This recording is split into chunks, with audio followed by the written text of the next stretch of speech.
Supermarket bencana menjadi predikat yang kian melekat terhadap Provinsi Jawa Tengah. Tak hanya faktor alam, faktor manusia juga turut berperan serta mengapa bumi tak lagi ramah.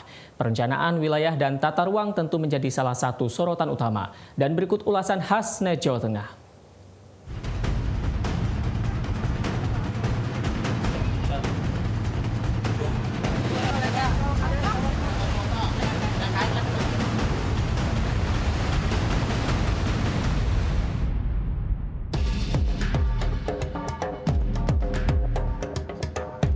Sebagai wilayah bencana, sepanjang tahun 2016, Jawa Tengah menempati peringkat teratas. Tercatat ada 639 bencana yang menewaskan ratusan korban jiwa. Dengan jumlah 35 kabupaten kota, kondisi geografis dan tata ruang provinsi ini terdiri dari dataran tinggi dan dataran rendah beriklim tropis.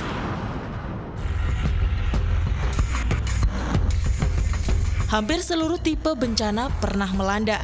Sebut saja banjir, kekeringan, tanah longsor, gempa bumi, hingga angin topan. Di awal tahun 2017 ini saja 102 bencana menerpa. Bahkan 32 kabupaten kota diantaranya memiliki indeks risiko tinggi, tak terkecuali ibu kota Jawa Tengah, Semarang.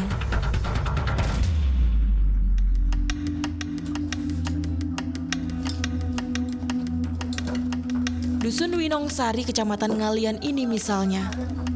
Awal tahun 2016 lalu bencana tanah longsor sebabkan 6 rumah rusak parah. Warga sadar, tinggal di daerah dengan kondisi tanah miring tentu memiliki risiko bencana yang tinggi.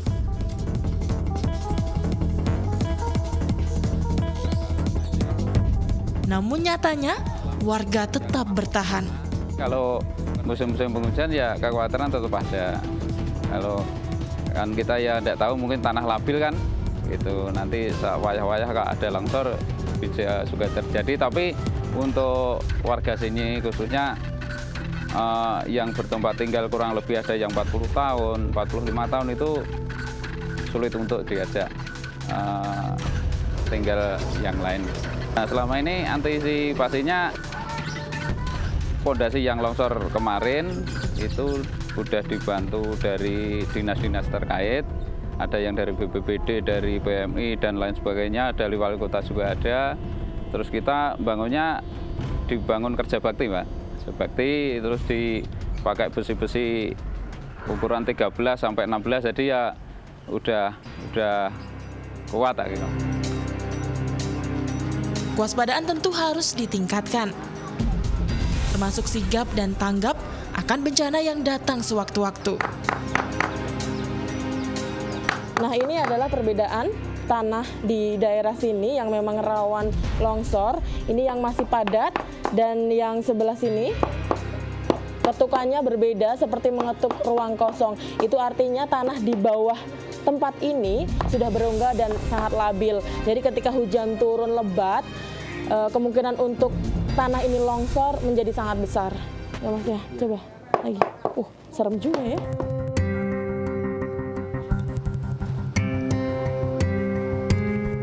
Dari tahun ke tahun penataan permukiman di zona merah selalu jadi sorotan.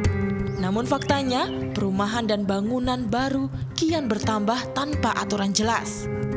Konstruksi bangunan tak banyak yang memperhatikan kondisi alam. Akibatnya, lahan resapan yang kian berkurang. Aksi tanpa solusi tentu menghasilkan bencana yang terus mendominasi. Termasuk tanah longsor atau enggak, itu mestinya pemborong atau eksekutif itu tahu mana yang harus bisa dibangun untuk suatu perumahan, bisa tidak. Nah, kadang-kadang kita mengejar, ini supaya perumahannya jadi menarik apa itu kan dengan transis yang meninggi gitu. Tapi alangkah bahayanya kalau yang menghuni rumah itu juga tidak memperdulikan, misalnya ada pohon-pohon yang ditebang, itu akibatnya tanahnya jadi gembur karena hujan. Nah, ini bisa mengakibatkan longsor. Oleh karena itu sebetulnya kesalahannya tidak hanya tanah aja, tapi juga peranan dari eksekutif itu juga harus memperhatikan itu. Peranan dari developer dan orang-orang penghuni rumah tinggal.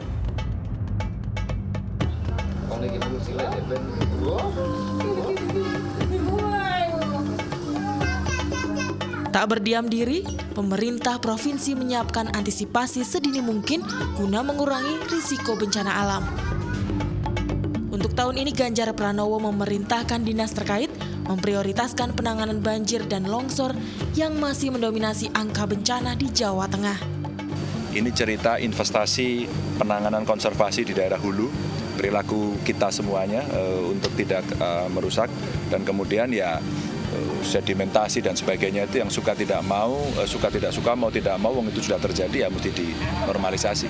Ini perlu tindakan-tindakan yang memang lebih sistematis. Ini pokoknya selama anomali cuaca seperti ini kita terus-menerus standby soal ini. Kita sudah antisipasi dari awal, Pak. Dari BMKG, BPBD, dari pusat semuanya turun, kita sudah rakor menjelang cuaca ini. Kita udah tiap hari, Pak. Jadi di saya tiap hari mereka mendapatkan laporan rutin. Tiap hari.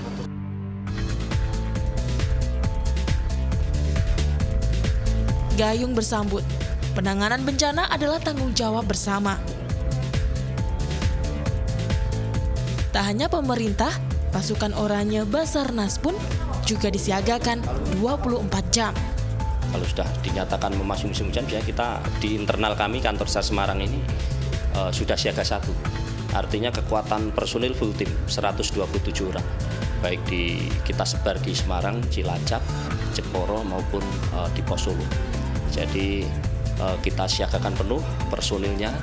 Cuti libur itu kalau memang tidak darurat ya tidak kita izinkan, karena kita kondisi harus full tim siap siaga. Termasuk juga sarana prasarana. Bencana alam tak selalu karena faktor alam. Manusia pun ikut berperan.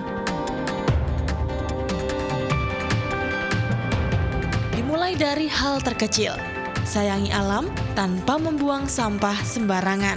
Peran pemerintah memang mutlak diperlukan, tapi ada satu hal yang memang harus diperhatikan selain kewaspadaan yang memang harus dimiliki oleh setiap warga, yaitu hal yang sederhana tapi kadang manusia sering lupa, membuang sampah pada tempatnya. Absaritno Safirul Hanif melaporkan untuk NET.